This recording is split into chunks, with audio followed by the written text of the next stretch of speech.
It feel like Miami.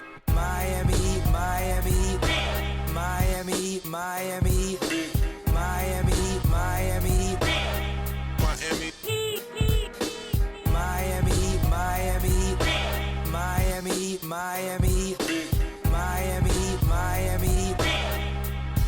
It feel like Miami. Welcome to the Heat Beat Podcast. I'm your host, Giancarlo Navas, and with me today, episode 410, producer and co-founder Brian Goins. What's up, everybody? We need to inflate our numbers because, we've been going for almost 10 years and it's only episode 410, which truly makes us look bad. But we gotta figure out a way to pump these numbers up because some pods didn't count. Some pods we branded as a postgame show. Truly we're brand. We gotta inflate these numbers. We gotta Russell Westbrook in the fourth quarter these numbers up. That feels like that's cheating. No, It's making up for the time we lost. Think of it that way. I mean, if Getting you count what's pregame- rightfully ours. Pregame, postgame would be over 1,000 by now, probably. Yeah, between Weird Al pregame show and Hangover Time. But more importantly, we need to introduce our guest for the day. If you're watching here on twitch.tv/Miami Heat Beat, you see his beautiful face. If you're watching on YouTube, you also see it. And if you're a pod listener, I hope you read the description. We have the great Jeremy Tache of Bally Heat, Bally Sports, Florida. What up? Hey, it's good to be here with you guys. It's You totally you gotta add the Mr. 30 under 30. Oh, yeah, Mr. 30 yeah. under 30 of UCF. Brian didn't make that list. I told Brian and I went to brunch on Sunday, and I told him, I go, why the fuck aren't you on the 30 under 30? Why is Jeremy? I don't know why I am. I think it's because let's be truthful, guys. My fiance works in public relations, and she's the one who wrote the pitch for me to be 30 under 30. So how's that gonna work? Oh, right? you can nominate? Yeah, that's what it was. Is she nominated me? Can someone nominate and me for the FIU one?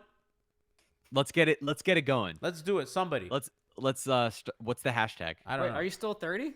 I'm 29. I only have a couple months left. Let's make it Let's happen. hurry up. Let's find out. Let's find out when you got to submit. Not a lot of thank time you left. guys. Yeah. Okay, thank you let's go. though. And it's super cool to be here with you guys. I obviously, let me, I'm a fan. Let me just chime real quick. So me and Jeremy went to school together. I don't know if a lot of people noticed, but me and him actually had a couple. I think we've had one or two journalism classes together. I know we had a lot of sports business minor classes together. Uh-huh. To think that back then I'd be still doing a podcast with him, 4 years removed from graduation? It's insane. And the stuff that you're doing now lately, man, this past year and a half has been like the biggest just highlight I've ever seen anybody just climb in this media landscape here in South Florida. And just like the role that you carved out yourself, because what you're doing right now didn't exist. At least when I was like trying to, do journalism. I'm not doing journalism anymore. This is my only journalism stuff I do on a day-to-day basis anymore. I'm just happy that you're actually living the dream, and dude, you are basically living the dream job that I probably would have had 5 years ago, but it's not even something I aspire for anymore. I don't think. Well, that's very, very, very, very, very kind of you. Yeah, the last year and a half, 2 years, all of it since joining Bally has been unbelievably kind. And that's in large part thanks to the fact that people like you guys have been so supportive, right? Because in a lot of ways, Miami Heat Beat, when you guys retweet the stuff that I do, that helps me, right?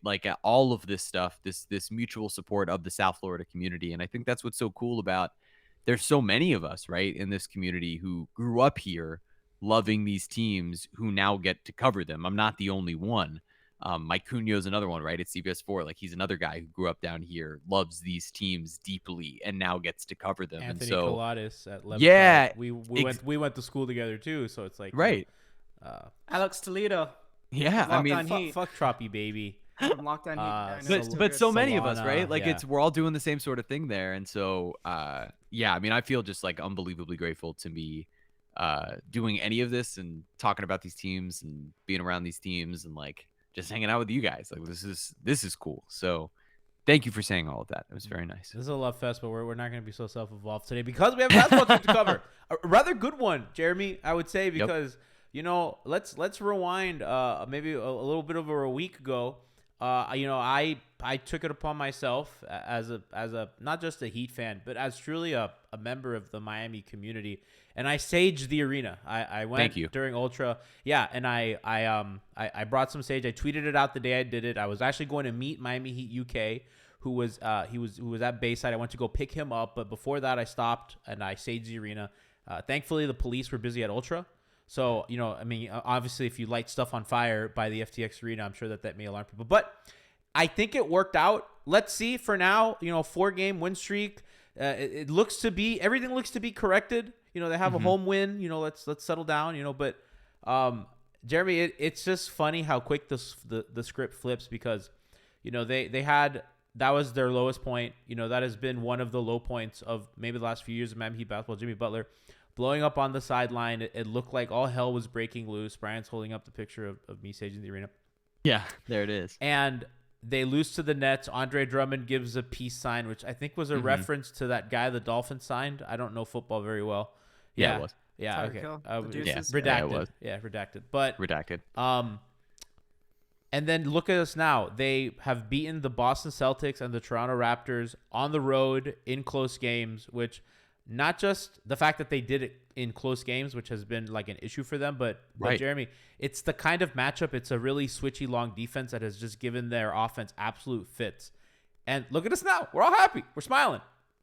It's so funny the way that the season has gone, where there was this constant overachieving, right? That because we all watched them overachieve with all of these players who we never anticipated being such important pieces, right?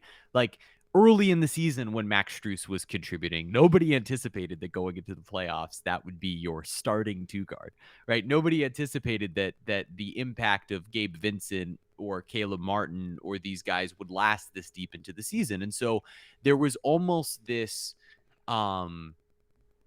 waiting for the moment where, like, all right, when does the actual team show up?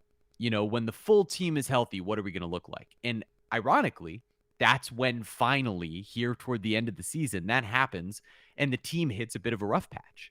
Even when they didn't lose 4 in a row, there were games beforehand where they didn't quite look the same, and it was working Victor Oladipo and Markieff Morris and these guys into the rotation.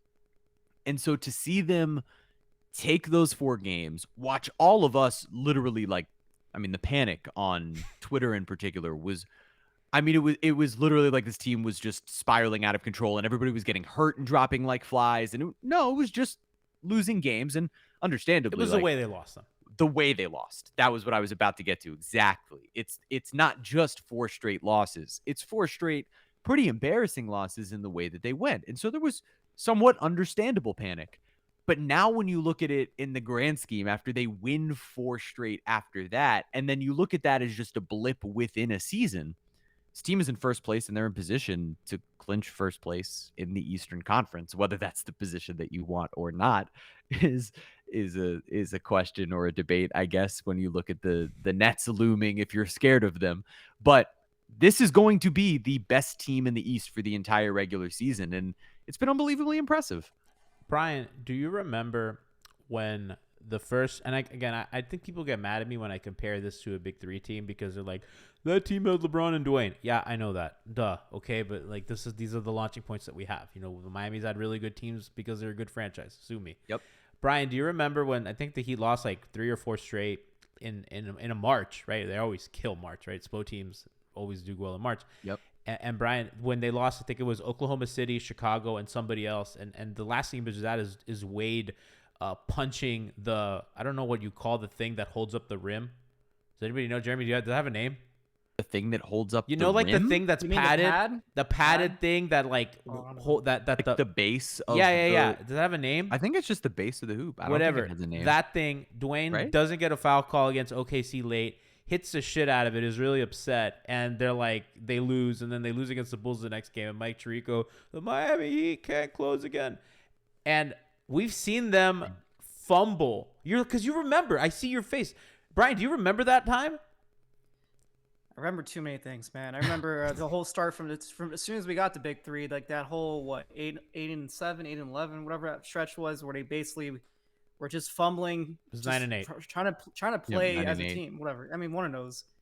I'll take 9-8, whatever. But like that was like the beginning. We knew like every single game felt like it was a playoff game because it's just immediate coverage. The attention that other teams were giving to Miami Heat on a night-to-night basis, no matter if they were a bad team or a good team, they were trying to basically beat them because they felt like they had to show that that Miami building the super team was going to be like the biggest thing that happened in the NBA. And so if they beat them on the regular season, that to them is almost like putting up a championship banner. So it started then. I feel like what happened this season, not the same, obviously, but it feels similar in the sense that this team needed to suffer in order to now come back on the other end. And to flourish on the other side, I think doing it this time this season, usually some of these things happen in the playoffs. We've seen Miami obviously go down 3-1 in series, come back, or 3-2 in series and come back and win 2 straight, like games 6 and 7, back-to-back postseason runs that they've went on to win the finals. So we might end up seeing something similar again in the playoffs. We might be down in the series. Obviously, we didn't really see that in the bubble outside of the finals, and we didn't come back from that. But I think this team in particular is showing that it has a lot of resiliency to come back from these low moments and bounce back on the other end. And if you think about it, really that 4-game losing streak was their longest losing streak to the point of the season. They haven't had more than a 3-game losing streak twice before this 4-game losing streak. And really, before that, like if the team lost a game, they usually always came back and won the next game. Absolutely. And so to me, that is going to come big, I think, in the playoffs, because it's just like the way they prepare for these games on a night-to-night basis, and especially now that Coach Spo gets like game plan for a whole series, you know how good he is at that. Like this is going to be the perfect just adjustment to the postseason that they probably could get. It's like the simulation of this low stretch coming out the other end. And now they get to go into the postseason. I don't think it could have came at a better time. If you don't mind, I'll continue off of that. First of all, thank you to the chat for telling us it's a stanchion. That's what thank you, the Callie. Yeah, shout out to the chat.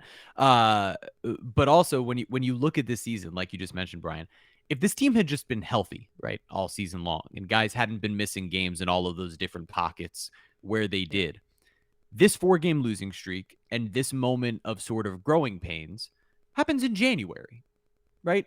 Or December even, where you figured out already, all right, these are all the guys who are going to matter in the rotation possibly, and we'll try to work in different versions of it. And all right, we'll settle. This is what we know is now going to be essentially what our 8 or 9 man rotation would look like. And this is what the 12 or 13 man during the regular season would look like. But we would know who those key players are. It just took until much later in the year for the whole team to actually be healthy. The little bit of growing pains happened. They made what the adjustments were going to be. And now here they are winning 4 games in a row and hopefully winning 7 in a row going into the playoffs. Could you imagine if that's because they haven't won. I don't think they've won more than 5 games in a row all season. It would be hilarious if that was their longest winning streak, right? And they'd be going into as a 1 seed, peaking at the right time, as they say. It's just they're weird. They've had a weird season. And Jeremy, to your point about like they haven't been healthy, that is so freaking true. And also, I think it's kind of good that it's happening now because during the course of the season, I think they've gone to play a lot of different styles. And Zach Lowe says this really best that I've thought about a lot, where Miami's changes, they morph their style from a position of strength, whether that's defensive or offensive. And today is going to be more of a show focused on the offense because we've covered the defense a ton, but Miami's now incorporating drop, right? And that comes from a position of strength. They're just like, okay, we're going to drop against the Kings, and then we're going to switch everything here. And we're going to drop Bam, and we're going to play a high press zone, and we're going to do all sorts of fun stuff. And God damn it. Yeah, Jeremy, my camera goes out every once in a while. I don't have a fixed slip. You don't know why? I don't know why. It just kind of happens, and then I like it as a bit. It kind of is a bit. It's more funny on Hangover Time, but like we had Coach Thorpe on the other day, and that shit went out, and he was like, "What the fuck is going on?" He's like, "What do I do? Do I keep talking? Do I not keep talking?" So their kind of struggles, their health stuff helped them unlock kind of certain units and certain lineups and certain styles of play. And now when they're all healthy, they're like, all right, let's figure this out. And this is kind of what I want to get to today, because part of what they figured out, how do we play when PJ's man in the corner is cheating? Because he shot, and by the way, Wes Goldberg wrote a great article today on his Substack. So go to Wes Goldberg's Twitter account. Wes is awesome, and I have a funny. Shout out Wes. You know, before I get to, I have a Hey, funny, go Knights! Another night. over another there. night. I have a funny Yeah. West story. So I go to Depot Day. I have a friend from out of town. We're going to the Oladipo game, and I haven't been to a Heat game since the Denver Heat game where Bam got hurt. So I'm getting into the arena. I text Alex Toledo of 5 Reasons, my good friend, and I was like, hey Alex, I'm literally sitting there next to the media section. Come out so I can say hi. So I say hi, give Alex a hug. It's been a while since I've seen him.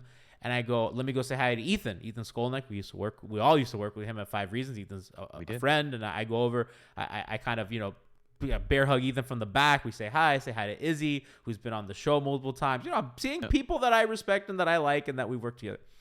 As I'm walking back to my seat, somebody taps me, right? And it's somebody sitting next to Cooper Moorhead, and I was like, well, Coop and I aren't like friends like that. I don't think Coop would do that. And I turn into some dude, and he's like, hey, what's up, man? How you doing? And he like kind of daps me. I was like, man, good. And I was like, really good to see you, bro. Really good to see you too, man. It's been a while. I go, yeah. And I walk out of the media section. I go to Alex. Who the fuck was that? Alex is like, I don't know. I go, was that Nick Harrison? And I was like, why would Nick Harrison ever say hi to me? And why would Nick Harrison be sitting in media row?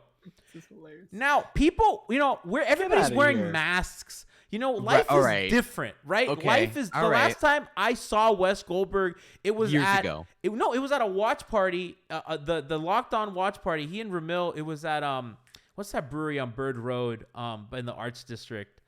It's not Lost. I'm not going to be able to help you Oh, here. damn it, I'm the only fucking person. I'm a who's okay. Broward person. Yeah, whatever. I'm Over there, it was sorry. really, really great brewery. I live in Orlando. I'm next to Disney. I Yeah, can you tell guys all all. the I'm the only Disney bars I'm if you want. the last vestiges of Miami over here. But I whatever. might as well live in Disney World. Alex goes. I go, Alex, who is that? Alex goes, I don't know. I go, wow, way to go. I go, was that Nick Harrison? He said, no way, it's not Nick Harrison. I go, well, I don't know who that. So I went on the rest of the weeks not knowing who the fuck that was. I then saw that I was talking to Tiffany Meeks. And I was like, yeah, oh, man, we should probably have Wes on the pod. It's been a while. And I go, wait a second. That dude was Wes. This is weeks later. Shout out to Wes. I love you, buddy. You're the best. That's horrible. It was bad, but Jeremy, masks, masks No, are you're right. good I because get they it. keep us safe. And Yeah, I love, yeah, yeah. I mask up everywhere. I'm Uh-huh. scared. I'm so scared of COVID. I mask up everywhere. I'm great. But, they suck because half of your face is gone. I don't know. You know what I mean? And Wes No, has. there's people who have probably met and become friends or had moments together in their lives that just like never really knew what the other person looked like. I know sent what I mean? for a barista and I never knew the bottom half of her face.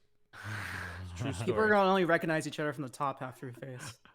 I kind of like that. I like Regardless. the idea that you could connect that way. It feels like a screenplay that I hope doesn't get made, but like a Hallmark screenplay, right? Where like two people fall in love while wearing their masks during COVID. And then it's like a post-COVID world and they lock eyes and they're like, why do I know you from a past life? You know what I mean? And it's like, they don't know why, but it's actually that they had this romance through this, being an exchange at like Target or something like that. I don't know. And it's kind of going to be like we'll workshop it's it. going to be a little Romeo and Juliet because the stars are going to be Wes and I, and it's going to be like Locked On versus MHB, and it's going to be like Ramil and Brian. Easily be like the opposite. Could Brian's be like, going to be like Tybalt, and this and could be like Ramil- the next Us movie or Get Out. I'm not excited about it. This is horrible. Okay, so aside from my Wes story that I've wanted to tell on air for a while because it's really fucking funny, Wes wrote a great piece about kind of like how the Heat have really had a movement to get Jimmy around more shooters because again, people are helping off of PJ, and when Jimmy's isolating or when Jimmy's posting up or is on a drive, PJ is not a movement shooter like Duncan or like Max or like Tyler. PJ is parked in a corner, and if he's not in a corner, he's screening and then going to the corner. Or he's screening for somebody to be in a corner.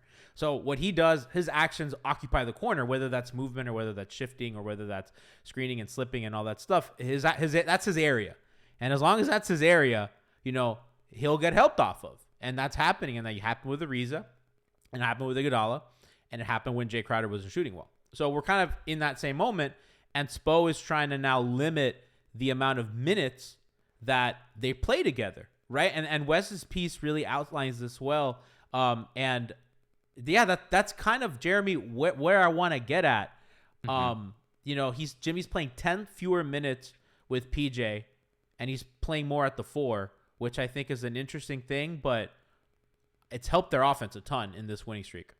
Certainly. I think I wouldn't be surprised if you end up with some closing lineups in the playoffs without PJ Tucker, and that's of no offense to what PJ Tucker's skills are.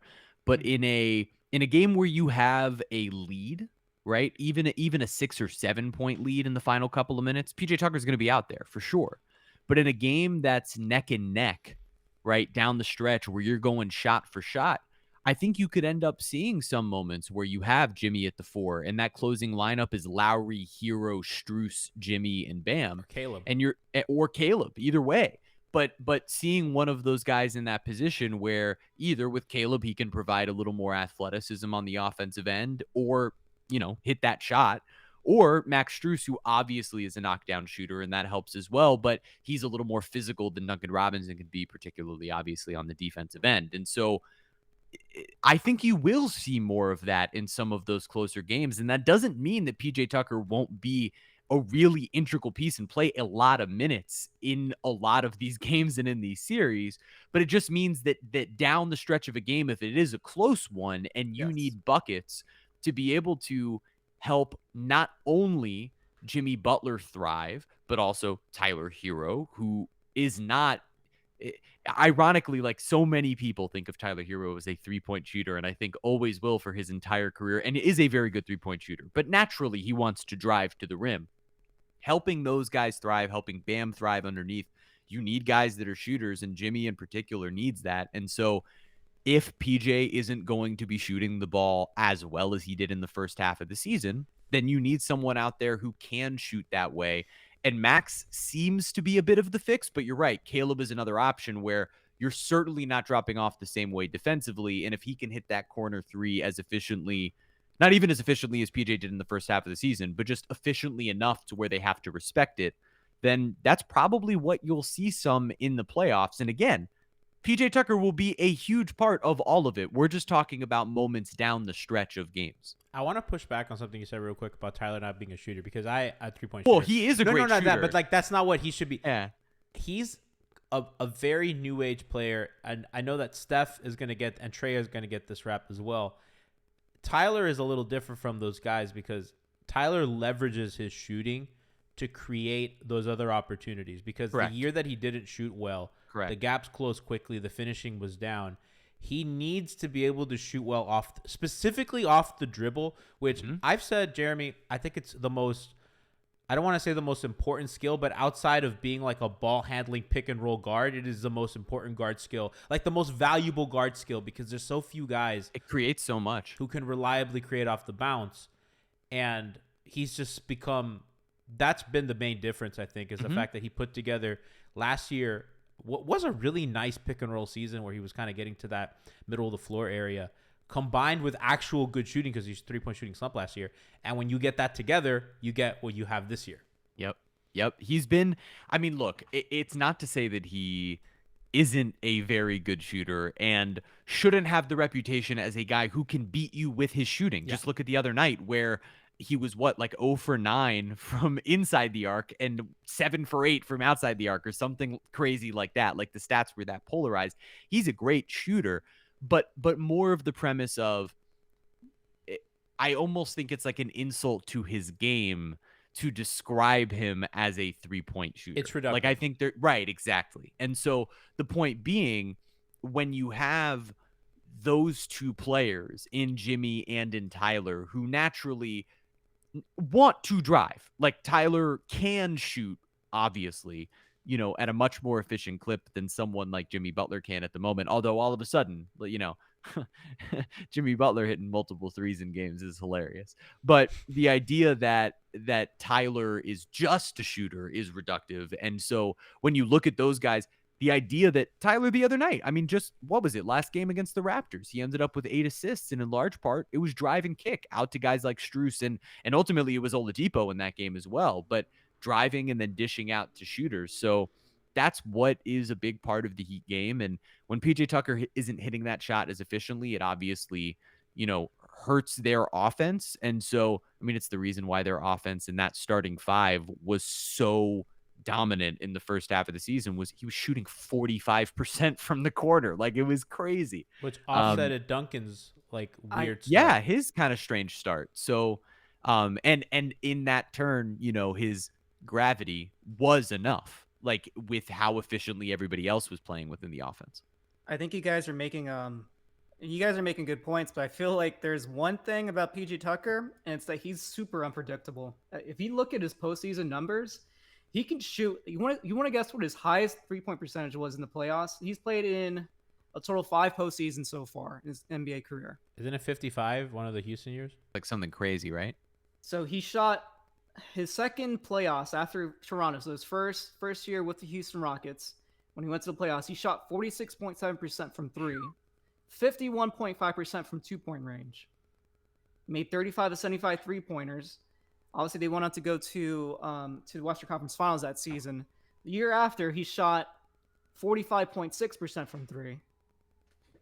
And then he went down a little bit, 37.3 in the bubble. And then last year was his worst 3-point percentage with Milwaukee. He shot 32.2%. Bucks fans were making fun of us because we were happy that we got Tucker and they he's cooked. Right. Like, that's wild. I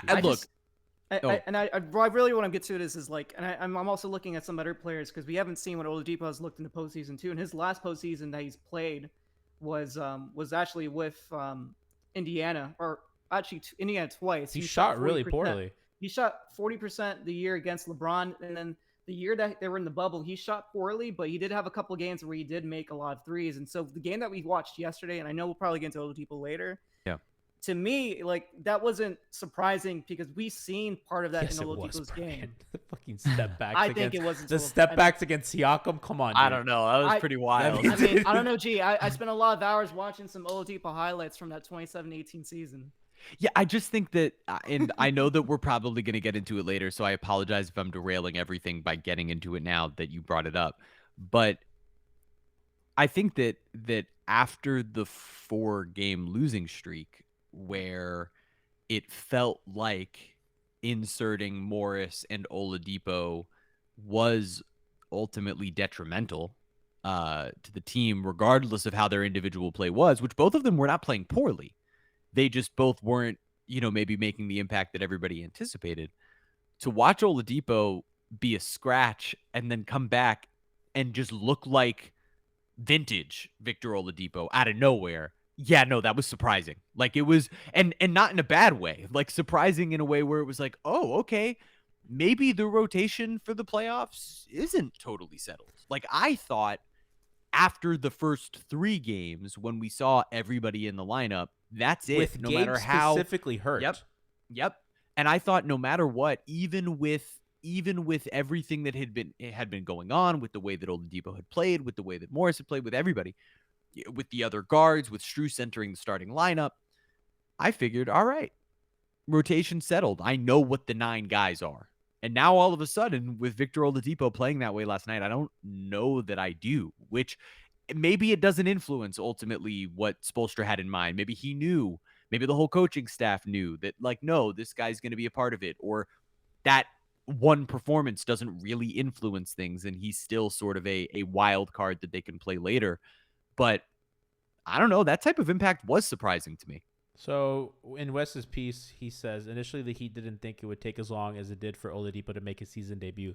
The organization expected Oladipo to return at some point closer to All-Star break. That would have given Oladipo somewhere in the realm of 20 to 25 games rather than the 7 he ultimately got. Although in Sunday's win over the Toronto Raptors, Oladipo scored 21 points on 7 of 11 shooting to help carry Miami on a night Butler, Tucker, and others were resting. It's unlikely he'll see consistent minutes going forward, blah, blah, blah. He's an interesting piece, and I want to close the door on Tucker before we get into Oladipo. The part of Wes's piece that I thought was like really important to me was, I'm sorry that this is a segment I call it reading Wes Goldberg's writing. Miami's Achilles heel for much of the season's half-court offense is less of an issue now. The Heat have gone from scoring 96.9 points per 100 possessions in the half-court to 106.8 since the rotational change per cleaning the glass. It's the NBA's 4th best half-court offense during that short stretch. And they've always been around, like, in the middle of the pack, as low as 16, as high as 11. You know what I mean? They've never been a good half-court offense, but they've always been, like, it's always been, like, maybe they'll give you enough. I think at times it looked a little like, I don't know, these numbers are kind of true, but I feel a little shaky about it, kind of like the Heat, offense last year or defense last year. So It certainly helped. I think they closed with, what was it, Jeremy? It was 4 guards, wasn't it, last night? It was 4 guards and Bam. It's like Yeah, last Strus was the night. 4. It was like, Uh-huh. yeah, it was Depot, Tyler, Strus, Bam, and I forgot who was the 4th. Was it Caleb? Was it not? Was Lowry not? No, it was Lowry. Yeah, I'm sorry. Yeah, It was yeah. Lowry. It was Lowry, I was gonna Tyler, say. Oladipo, Max, Strus and and Bam, Bam. which Yep. is really like a 4.5 guard lineup, Yep. and Bam, and you're afforded that against a smaller team like the Raptors. Although Siakam really was, and credit to Spo. Well, I mean, I guess credit to Quinny. Yeah. That was a Quinny decision. Shout out to Right, Quinny. it was. Shout out to Quinny to get his first win. You know, they didn't do the thing where teams like sit on Siakam spin move and then like somebody cuts and they get a dump off. I thought they were really smart in kind of sending help, because the offense was a lot of, all right, Pascal, find small dudes. And that's scary. And the Raptors almost came back, because that's like what that offense, I mean, you have all these small dudes, but credit to them. And I thought that part is interesting, kind of these lineup machinations of more shooters, more speed, because that was the success, Jeremy, that they had when everybody was hurt. Yep. Well, and I think the reality is that even if Oladipo enters the rotation, I am really intrigued to see ultimately who cracks the rotation as a quote unquote big, because I think there's a chance that you just see the Heat play really, really small unless they're forced to play bigger. Right. So I think there's a chance that even someone like Dwayne Dedmon's minutes are minuscule come playoff time, because they end up going with a lot of Jimmy Butler at the 4 and PJ Tucker playing minutes at the 5 and Max Strus even right there, right? Like that lineup you just mentioned, essentially playing the 4, and Caleb Martin playing the 4. And there might not be as much of a reason, or even with lineups with PJ Tucker, you're playing, someone like Caleb Martin at the 3, right? Like, so you may see the Heat run out a lot of lineups essentially with what you just said. Guys who are out there on the floor to make their 2 best players in Jimmy Butler and Bam Adebayo the best that they can be on the offensive end.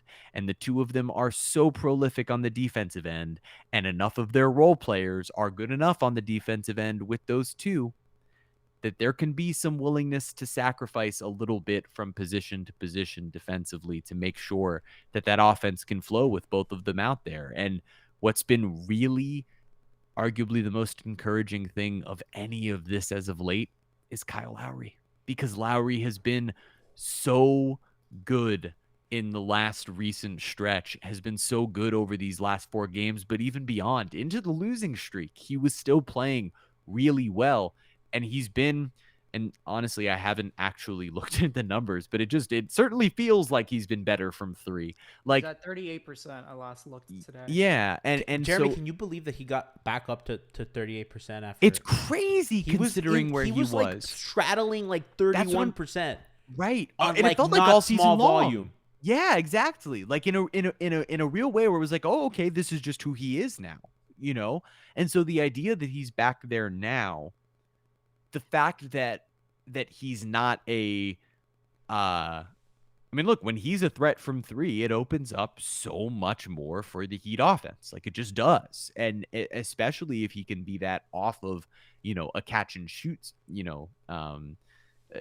from a Tyler Hero or from a Jimmy Butler or even from Bam Adebayo. So the idea that he's elevated his game and his shot as well. This team, more so than most, relies on a lot of players playing their best basketball. They right? don't have a grade A bucket getting superstar. No, they have to rely on the sum of our parts are better than yours.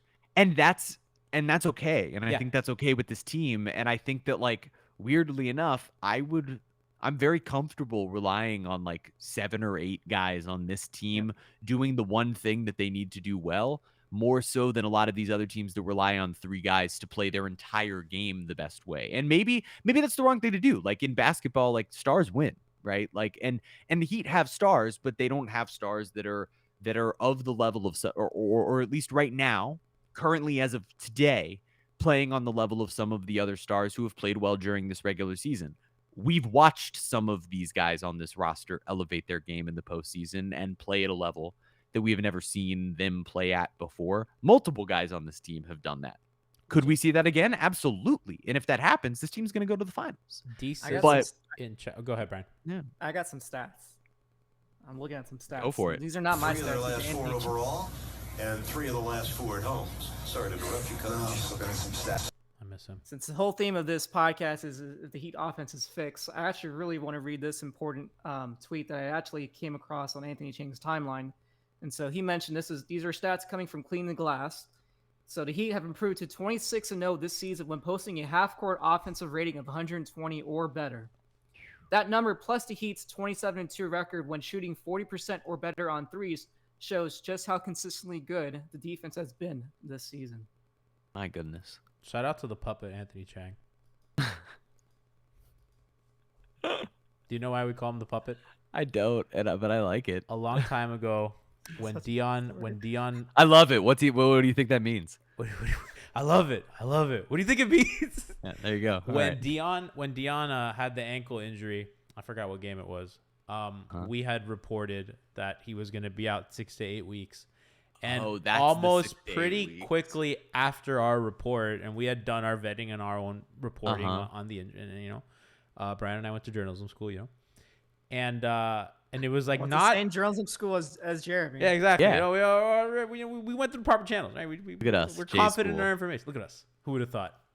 Who would have thought? Certainly not me. So right after we tweet that, Anthony within like 5 minutes Really? is tweeting like whatever the Heat said there's no timetable on his Yeah. return or something like that. So we were like, okay, the puppet himself, Anthony Yep, Chang, yep.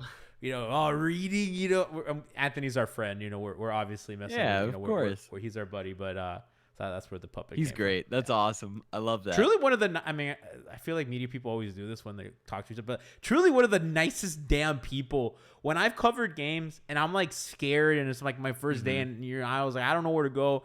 Anthony saw me and he's like, I got you, bro. Like, we go here, we do this. Anthony and Coop, just, A+ human beings. I will say, like, and this is a bit of a tangent, but South Florida, like, there are some that, maybe not, but there's a lot of like really awesome people covering all of these teams. Like, because I obviously like don't just cover the Heat. I'm around the Marlins. I'm around the Panthers. I used to be around the Dolphins a lot. Like, there's some really, really, really great people that cover all of these teams. And I think that, I don't know that that's the norm. Like, I think that we are very lucky that there happens to be a lot of like just nice people that are willing to like help young people get involved. And like, there's just a lot of graciousness within, as competitive as it can be. And there's definitely some people who, can be jerks or whatever, just like any other profession. But like, there's a lot of really nice people, We all help each particularly other, around the dude. Heat. Like, particularly around the Heat, there's a lot of like, just like you said, it's a lot of like helping each other, and it's very cool. I enjoy it. I think our grassroots stuff in Miami is the best anywhere because I think it's great. I think between what what we do and what 5 Reasons do and Miami Heat UK, Nikias, Yeah, man. Locked On, and I don't want to forget anybody, but like there's just a lot of people Yeah. doing stuff, and it's just the quality of stuff is really good. But It's funny that agree. we were like the only Heat podcast, and there was like a million of them. And I think it's cool that there's so many out there. It's like, and they're all like a little bit different. Like I think Yep. people listen to us for different reasons and probably wouldn't listen to your podcast, Jeremy, which is mostly like interviews lately. And then like podcasts like Lockdown and 5 Reasons. So Yeah, it's exactly. awesome. Everyone has like their own niche. I Still agree. covering the Heat though. niche is it niche or niche? I think it's niche. I Both. think it's niche. Is it tomato? But yeah, so that's kind of where we are. Somebody in chat asked an interesting question. Can BANJD ask, can Depot? You guys got those names are hard to read. Can Depot, Jimmy, and Kyle? You know how many people have like names? I'm like trying to. It's like fucking. It's like an airport confirmation code. Can Cabin Depot? JD.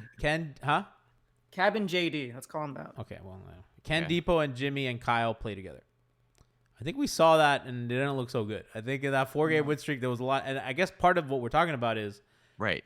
I think Depot had a really cute shooting display yesterday, but I just don't. Oladipo's just never been a spot up shooter. Mhm. I think having the ball in his hand helps him a little bit more, but I think they'll have to play that for stretches against certain teams for certain matchups when they need a little bit more defense and if Depot has it going. But I just think that you're better off with Gabe. Correct.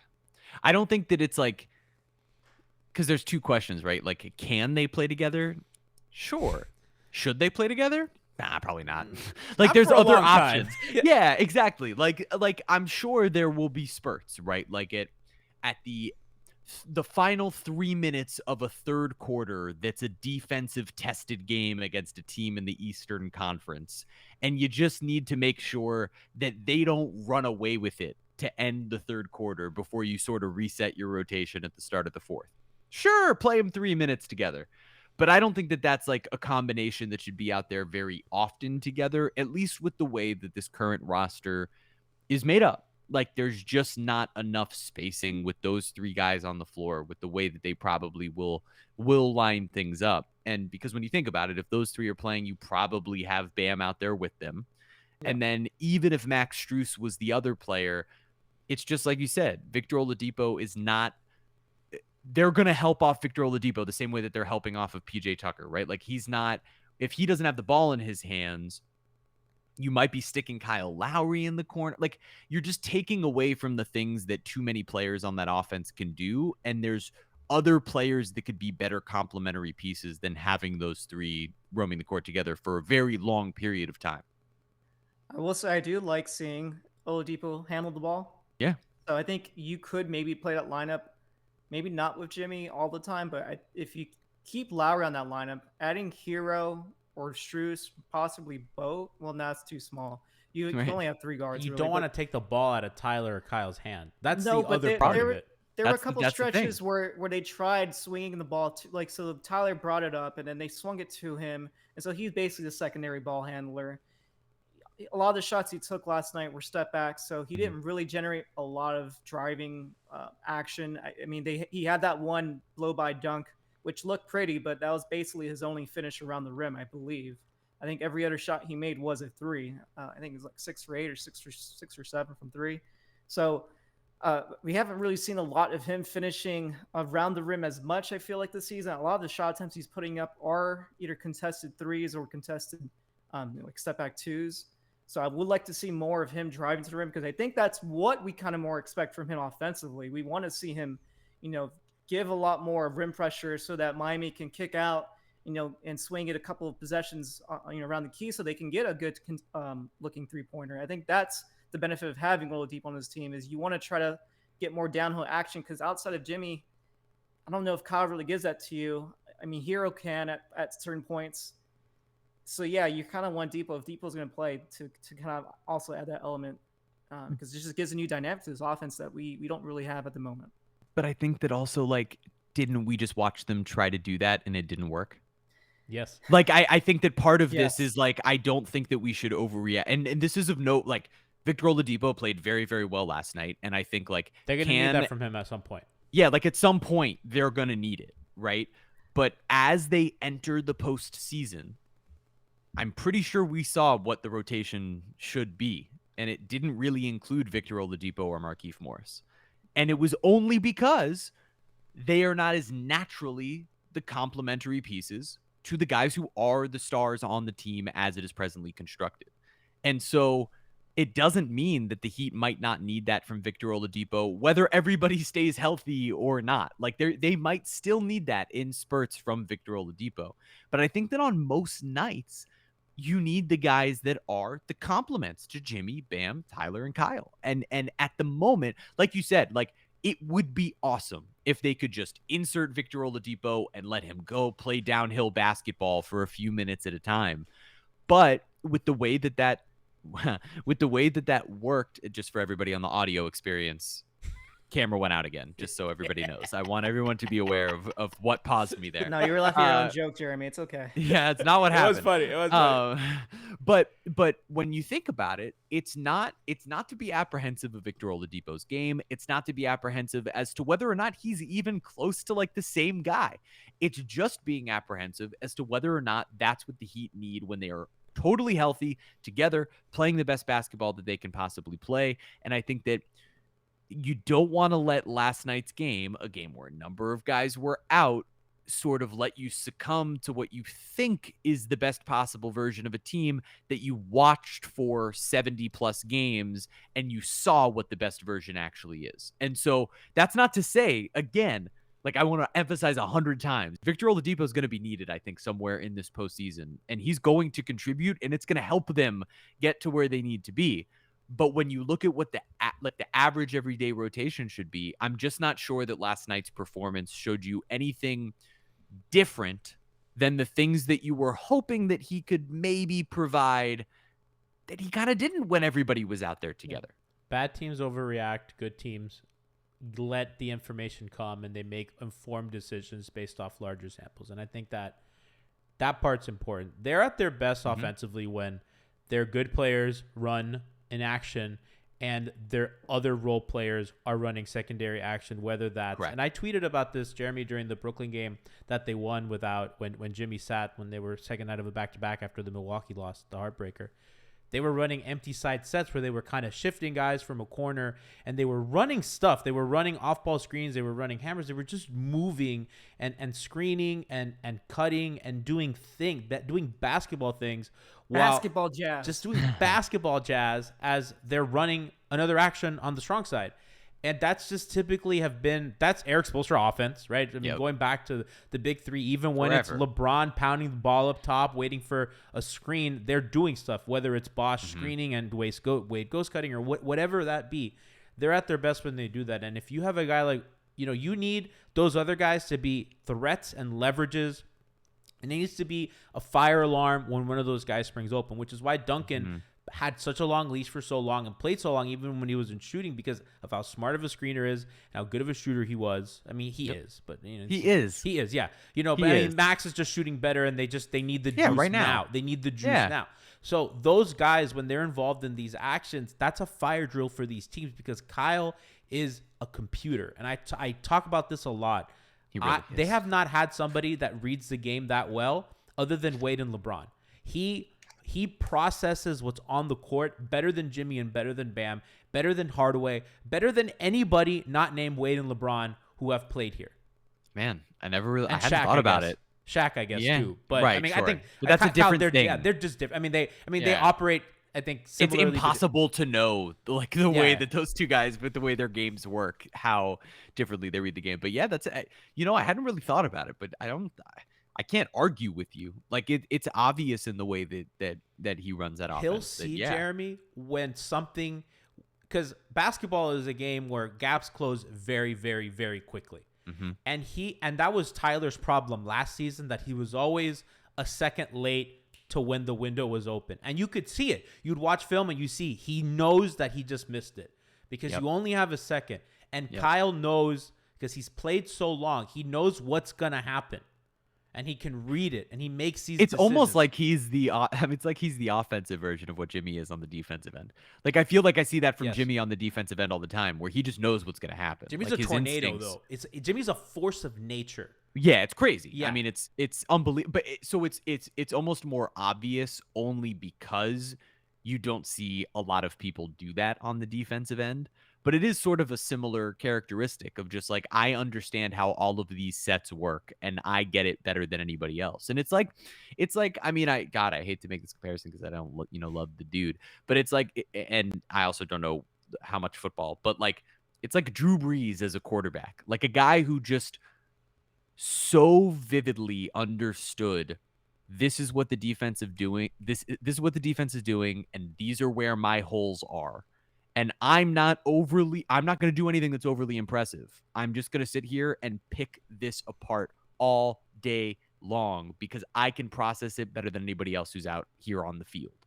And that's the level of impressive. I mean, it's like why they call him QB1. These are the reasons. Like, I know it's like the long passes, but it actually makes almost more sense in that he's almost like a quarterback who's running the RPO, where there's all these different things going on, right? There's all these different machinations of the offense, and he's just looking at all these different options and then hitting the guy who's the most open and starting the offense from there. Like, it's truthfully, it is sort of like that.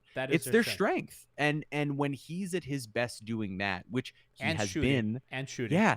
I mean, it's just it is going back to what you said at the beginning. It's hilarious. Do you know why that he they gets might so actually open? be peaking now? Do you know? It's Do you know when crazy. they run that Bam him pick and roll, that Bam him handoff, Yep.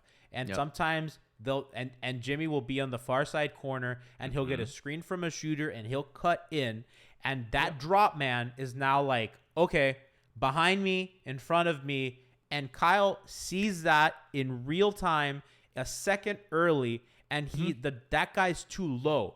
Because they're sinking. Because I mean, when he finds a drop man, they're sinking, and then the guy has to worry about the action behind him because the other guy got screened and there's too much movement. And if another guy is gonna curl off on the weak side, he sees all this.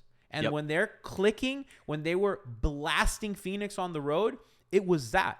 And when these guys pop off for 1,000,000 threes, when Max had that game against the Bucks that fourth quarter, it's because they're doing that, and Kyle sees that. It's art. It's artful. You know, it's so funny. I'm gonna keep tying this to football, even though I know that's what you hate.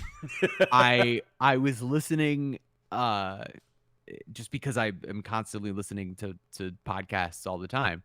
I was listening to Ricky Williams talk about running the football on Levitard show, and he was talking about how realistically the best teams at running the football, it wasn't because they had this scheme that was so complicated. It was because they had like 3 or 4 plays that they ran, and they ran them better than anybody else. And their offensive linemen were able to read things well, and the quarterback was able to read things well and audible if needed, and the running back himself was able to see holes better than anybody else in the game and then explode through them. And what you're talking about sort of reminds me of that, right?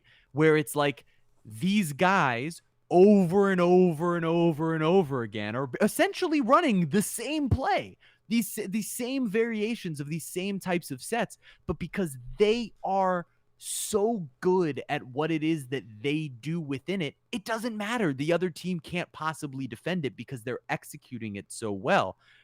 And this is the whole question, right? That right there is the question. It's the most interesting thing that this team is almost like the big three in that I feel like if they're beat, it's not necessarily going to be because the other team was better, but it might be because we just feel like, oh man, they didn't execute the way that we've watched them do it in other games. That's how they made the finals, Jeremy. Right.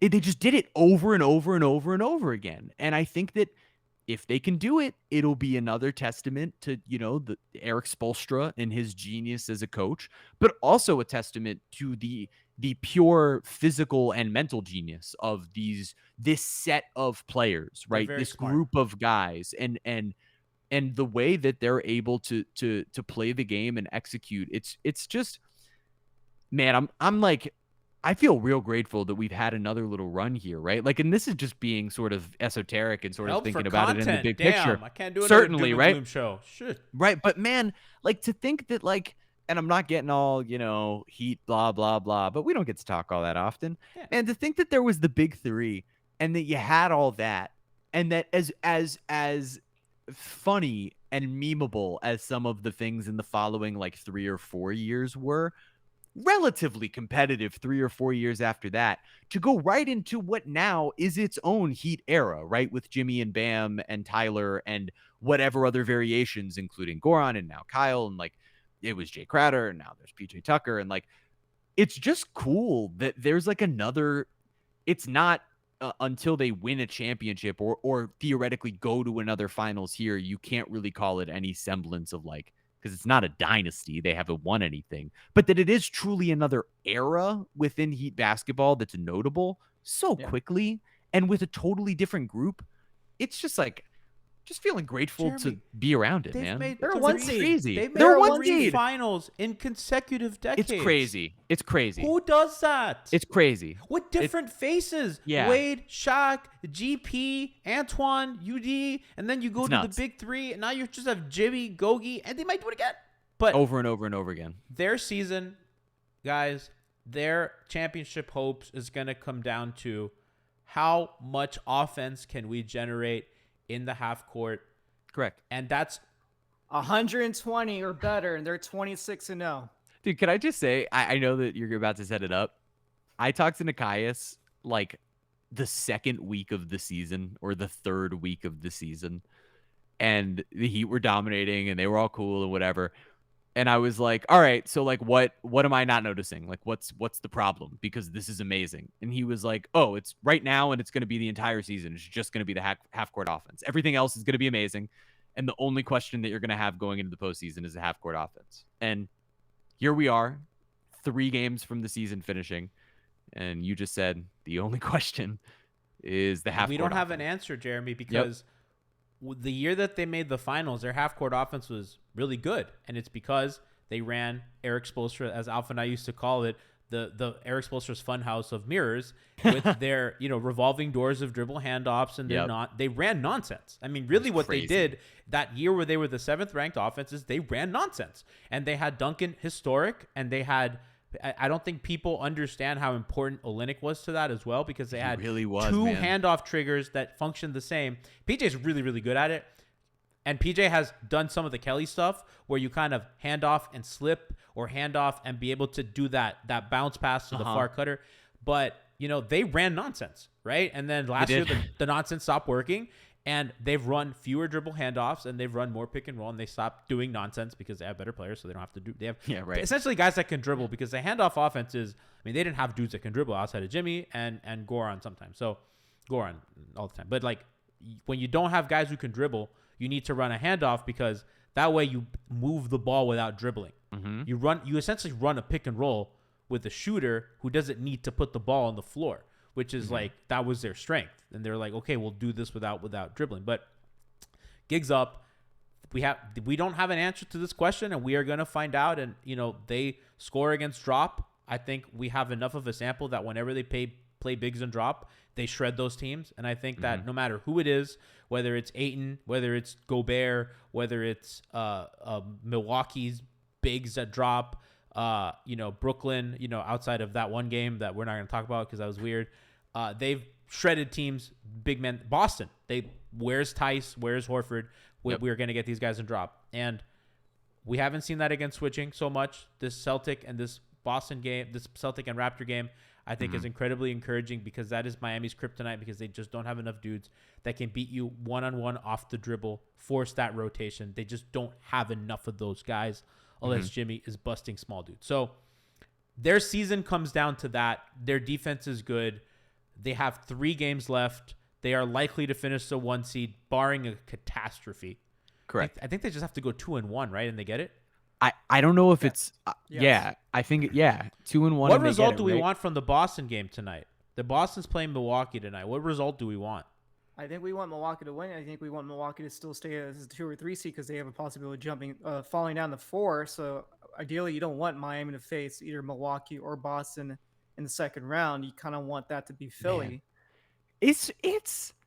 It's not fair to this group that literally, like, every team in the Eastern Conference is better than any team the Big 3 era ever had to face, like, other than those Boston teams. Like, these teams are so much better. The East is so much better now than it was during that run. It's crazy how deep the East is, with, like, legitimately good teams. And what's funny is Miami has a chance to potentially help Brooklyn move up to 7 or 8, because they played the 2 teams that are now above them as the 8 and 9 seed, both in Charlotte and Atlanta. And that's what you want, though. Like, I was looking through this sort of hypothetical earlier, right? Because you want Brooklyn to be the 7, ultimately. And only the way to get that is you have to be the only way to 7-8 do that. win. Exactly. And so the only way to do that is that the Heat beat Charlotte and Atlanta this week, and hope that Brooklyn is able to win out and get themselves into the 7-8 and then win that game. Because if not, the Heat are going to end up with the Nets in the first round. They're not playing tonight. Chad's reminded me. They play tomorrow. Or no, when do they play? I thought they played tonight. They could play yesterday. So I don't know. Oh, they played tomorrow. Thursday. I'm sorry. There's a night. Philly does play to no. Philly No, there's no plays game tomorrow tonight. as There's well. national championship. Okay, my bad, guys. My bad. I'm sorry. There's a lot of moving parts. But Well, the reason, I see what you're saying. Yeah, my bad. No, Oh, they no. do play. They do actually play, don't though. They don't play tomorrow either. They play Milwaukee Thursday. They play plays Thursday. Chicago tomorrow. they play Thursday.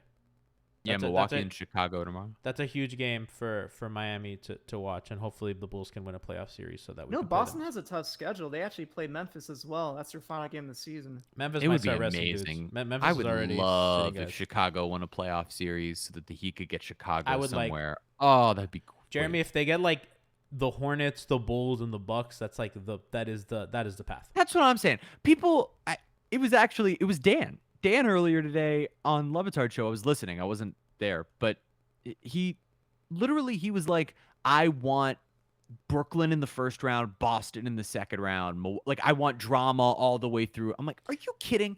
There was nothing Dan speaks better. like a rich person that doesn't depend on a Heat playoff run Yeah. to pay some bills, Yeah, buddy. Yeah, there was nothing better than when the Heat used to play Josh McRoberts and the Charlotte Bobcats in the first round, and you knew that it was a gentleman's sweep This at is the a stress-free most. experience. Oh, for a week you could just hang out and watch everybody else get upset about the playoffs. This it team's was not awesome. good enough to go through the hardest bracket. They're just not. If it was That's the gonna be LeBron team, it's crazy. different. Even then, it was crazy. Yeah, You I don't don't want to know. go through Kevin Durant and Kyrie Irving. No, I'm trying to. know I if- hope I know if don't those have to big play three them. teams can make it all the way to the finals like healthy to even like give themselves a chance Jimmy, to do you to think? Do win. you know how fucking much that sucked last year when their playoff run got cut short? You know how much Yeah. money we lost? Dude, trust me, I am well aware. I mean, it's like, I get it. crazy. I get Dan paid is- by the gig too, dude. I Dan get doesn't it. care, but like I got a mortgage to pay. Like we got stuff to do. You know what I mean? I Like, mean, you're renting. You don't have a mortgage. I I don't have mortgage. a mortgage. I already paid It's my house. it's so funny, man. The idea that like last year them getting stopped in that first round playoff run and the Panthers doing the exact same thing. And it's like this year both of them are going to be favorites going into the postseason in some sort of way, right? They're either both going to be one seeds or, they're going to be at least favorites in the first round and all of these things. And it's like, this is a wild time in South Florida sports. Like it's cool. And I know how much you hate the term South Florida, but let me say it. Just let me say it. I'm a Broward guy. You got to let me live. I know. Let me group myself in with you. You know what? You know what's funny is that I mostly say that in jest, and then it just really bothers people. Like this, like I was like, I got Mr. Bill. Jeremy, sometimes you're bored on a Tuesday. Work because it's funny because like we did baskets for babies the other day, and that's mostly like a Palm Beach thing. But like, Sure. man, we're all, you know what I mean? There are differences between the three counties. I mean, I think only the two. There are cultural differences, but at the end of the day, like, it's us against everybody else. Nobody likes It's us. the picture. It's the it's the picture of the Bloods and the Crips holding up the bandana together. I do get sick know of the when one Broward people just talk a lot of shit about Miami. Like, I hate Miami. I was like, well Right. why you I coming? get it. Why you coming here so much? Let's Because be it's nice great, to each other. man. I like It's Las great. Olas. Las Olas is Yeah. nice. You Hey, know? man, I live right near here. Come know what hang I mean? out. We love Yeah. it. All right, guys. So Great. let's thank Jeremy for coming on today, for making time, for being. I want to ask Jeremy one more thing. Hold Okay, on Please. before you leave, because he's done so many interviews with these Heat players. Is there anything that you can give us that was cut from like the editing room? Anything, any morsel of quotes, information, anything from any of these interviews that you can share to our pod audience? Because you've Man. done so many interviews with these players. I wish that this wasn't going to be a boring answer, but the answer truthfully is that I really try not to cut anything. Like I try to set up these interviews to where I can just get authentic answers and then leave them inside the interviews. So like when I will say what was fun, or I can at least give you like, at least in terms of like personalities and stuff, what stuff was like when we did the KZR Paul is stuff definitely your preseason. best interview. Oh my God. If you guys haven't heard the interview that I did with KZ Akpala, I would really like you to go back and listen to it. I miss my kid. Just enjoy it. It was great.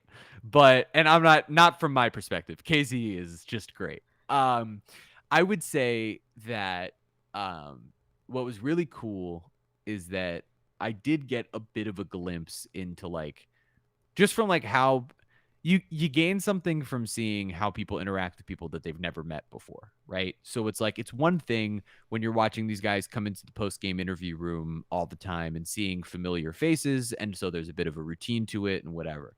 But on a day like that, media day, we had all of these players walking into a room where they didn't know actually what they were coming into, because I was there on the day that the Heat had their internal media day and we're doing like the stuff for like the scoreboard and stuff like that. So they didn't know that they were coming to sit down for like a 10 or 15 minute like interview. They just thought they were sitting down for something like, I don't know. I don't know what they thought they were, but I had to The like, hot minutes with Jack. yeah, it was right. Stuff like that is essentially what they thought it was. And it obviously like my stuff's a little bit different from that. And so it was cool because you watch these guys walk into a room where they didn't recognize a face because it was all like people from Bally who they didn't necessarily know. And then on top of that, like they're coming to sit down with me and I'm just sitting there like they've never, most of them haven't met me, you know, like especially I was thinking about it, like a lot of the new guys in particular, man, because of COVID, how many people had I only ever met via Zoom? So there were so many people I was making an introduction to, let alone guys like Bam or whoever that I had to like reintroduce myself to 2.5 years later as a part of a totally different entity. And they're like, I don't know who you are, but whatever. No chance they know who Will Manso is. No chance they knew who I was. So I love you, They Will. know Will. they know Will very well. I'm fucking with Will. The nicest human being on earth. I love Will. I'm doing this to God thing where I've called 5 people the nicest human being on earth. Dude, this is what I'm saying. We have a lot of nice people here. They're all nice people. But yeah, and watching these guys kind of come in and interact with other human beings, what was pretty cool is like straight up like all these dudes are like nice guys. They are. Like, and I know that's like, I know that, but I watched the way that they like walked in and treated other people in the morning, early in the morning, dealing with whatever they were dealing with on a day that was like monotonous. And it was cool. Like the 2 guys in particular that actually really, 3 guys in particular that really stood out it was PJ, Max, and Gabe all walked in and like introduced themselves to each person in the room. And it was like, PJ's such a pro, man.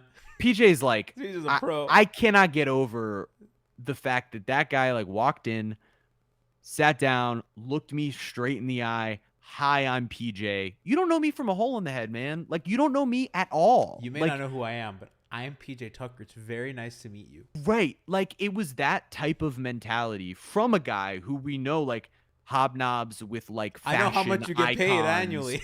I know what you get paid. Like, I know, you know what I mean? I know your blood type. The level of respect that was sort of paid and, like, hey, and I'm going to answer your questions just, like, this is so cool that like, thank you for doing this with me. Like these guys were just, it's a group that very instantly made me want to root for them. Athletes are cool.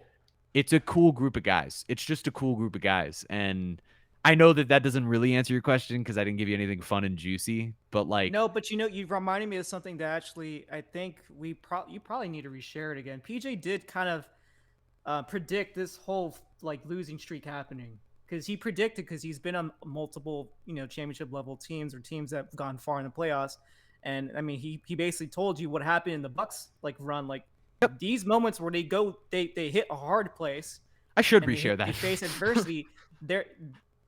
These are true moments that lead to them find themselves as championship contenders. What I'll tell you is PJ said, the one thing PJ said, and it stuck with me because it was a bizarre answer. I asked every single one of them, like, what will it take for you guys to win a championship, right? Or get back to the finals or whatever. Like I phrased it differently with every guy. But essentially, most of them were like, yeah, there's these tough teams that stand in our way and it'll take us doing this and us doing that. And PJ's answer was essentially like, there's a bunch of great teams and whoever's the healthiest is going to make the finals. Vet move. Like straight up. That's he was true. just like, he was like, whoever gets there, whoever gets through the full season, doesn't have any catastrophic injuries, and is just like healthy and playing pretty good basketball. That's ultimately, when you look at it, that's who wins. Like that's who wins, is who makes it through. And so like, we've just got to make it through and get there, and we're good enough, and then we'll show it. And so if you look at it, feels like this team right now is healthier than they've been all season, and that's why they're probably going to finish the year holy shit. on their greatest winning I streak. feel like Bruno right now. I mean, do I need to get more sage? I mean, it's wild. yeah. Jeremy, thank you so much for joining our silly little nonsense that we do here. If man, thank you. are out there, Jeremy invites and said, "Oh no, you have to work the game." What am I talking about? Watch party, April 10th, Duffy's, North Miami Beach. We are celebrating Alf's birthday and the end of the Miami Heat regular season. We are going to be watching the Heat Magic game. It starts at 7 p.m. We're going to be at Duffy's in North Miami Beach. Brass Jazz, the producer himself, is flying down to Miami for such an event. Man. I'm going to be there. Alf's going to be there. Kenny, Joey. We're having the whole I'm crew. sad. I wish you could come. I wish I could be there. I Maybe know. I'll just bring the computer and Come. work from the watch party. You can't live tweet from Dusty's. That's what I'm trying to figure out. Like maybe I'll work out a deal here with the bosses. Send out mechanic tweets. What a homie sending out mechanic tweets. I love Oh yeah, Jeremy. thank you. Of for course, bro. Come on. Jeremy's very responsible for this reaching the national consciousness. I mean, I don't mean to take. This is teamwork. Yeah, that. Stay tuned to the whole mechanic thing this week. I think something else is happening. Oh, I don't know yeah, what. I'm Something gonna else be is excited for happening. that. I don't want to toot my own horn here, but I will say, I brought the mechanic. Like, you guys are talking about the mechanic. The mechanic knows about this. Dwayne Dedman knows about this. During our interview series before the season, King. asked Dwayne Absolute Dedman about said nickname. And that's when all of a sudden everybody's sharing it on their Instagram UD, stories. stamp of approval. Yeah. Max So buying that's the onesie. I'm not gonna. Oh, yeah, I'm just gonna UD. say you're welcome for using someone else's We blue check fucking mark made to it. help We doing that this shit happen. together, Jeremy. At the top, we see Grassroots, each other. baby. We climb Yeah. it together, arm in arm. Just all those content creators just climbing content mountain. I see in the chat here what's Jeremy's Twitter handle. So I'm just gonna do a quick plug. At Jeremy Tache is my Twitter handle. If you'd like to follow me, that's Jeremy Tache. But I was just gonna point out that I will have like a ton of Heat coverage on Miami Mic'd Up going forward through the rest of the season and into the postseason.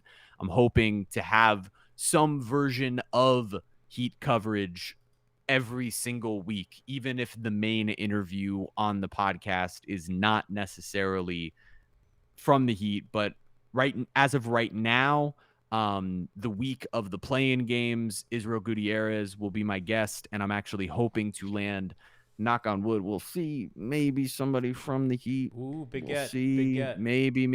Have you had Coop on the show yet? I've not had Coop. I've not. That's a tough get. I would love to. I would love to I have hear Coop. that's the hardest get in South Florida. He's tougher than any of the players. I think you have a better chance of booking LeBron James than you have booking Cooper That's Moorhead. hilarious. He's on like 3 episodes of Stream Beat by now. I don't. Well, I guess we'll see. So We'll see. I'm hoping to get a player from the Miami Heat to join me as well that week, and we'll see.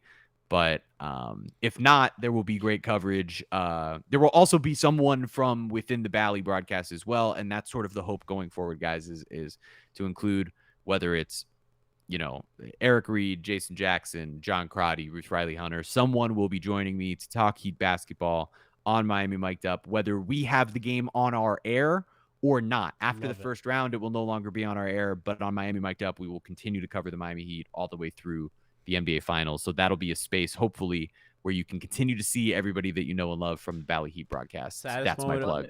Saddest love it, moment of man. the season is when Eric Reed always says, "This is our last Right? broadcast, guys." Oh, And, it's my man, least shit. favorite thing Shit every kills me. year. I was like, Eric, why are you doing this? This is a happy Because moment. also We're most of the advancing. time, most of the time, like as a fan, like it catches you off guard, right? Like you're like, oh my god, right? We have to say goodbye now. My mom gets That's mad it? because she goes, Yeah. I don't want to listen to Jeff Van Gundy. I like Eric. She goes, I either want Stan or Eric or nobody. Oh man, Yeah. I hope we get Stan. I hope Stan is the second round. Does Mark Jones do any of these playoff games? I don't remember. Probably. if he does or not. Yeah, he does. Mark Jones. What a is like- dream it would be to get like Mark Jones in round 2 and then Stan Love for the Mark conference Jones. finals. Oh my Is god, TNT have I the need finals? Doris work. I don't know, Love man, but Doris. it'd be great. Doris It'd is be legend. great.